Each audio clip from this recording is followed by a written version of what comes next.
1 week after the claim forms were made available for the OneOrlando Fund, News 6 has learned fewer than a dozen people have applied for their share of the $23 million. That includes family members of the 49 people who were killed, the 53 who were injured, and the others who were inside the club that night. We've also learned the last Pulse victim at ORMC was slightly upgraded. The patient has been in critical condition since the shooting on June 12th. Investigator Lewis Bolden is live at the hospital now with more about that patient. Lewis. Well, Lisa, hospital officials will only say the patient was upgraded from critical condition to guarded condition. They also say he cannot speak. Now, we're not revealing his identity, but by digging through our archive, we have been able to find out more about his injuries. More than 2 months after the deadliest mass shooting in U.S. history, the final Pulse victim at ORMC has been slightly upgraded from critical condition.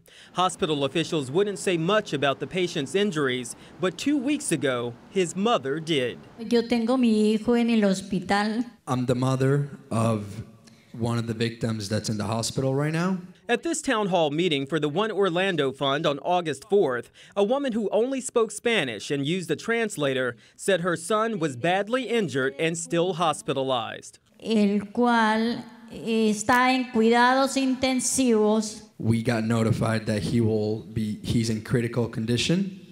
He will not be able to walk again. The last Pulse patient was released from Florida Hospital on June 28th. And on August 4th, ORMC only had one Pulse patient who was in critical condition.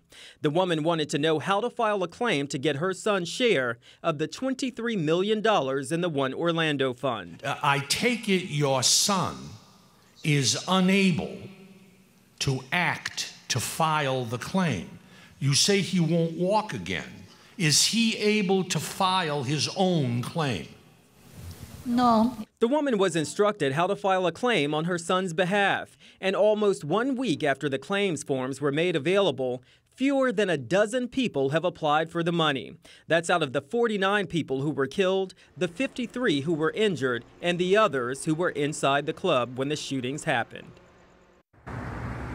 Now, we don't know if that mother actually filed a claim, but if you were at Pulse when the shootings happened, the fund administrator is urging you not to wait until the last minute to file a claim. The deadline to file is on September 12th, and we have information about how to file at clickorlando.com. Lisa? All right, still a few weeks left. Lewis Bolden reporting live for us tonight. Thank you.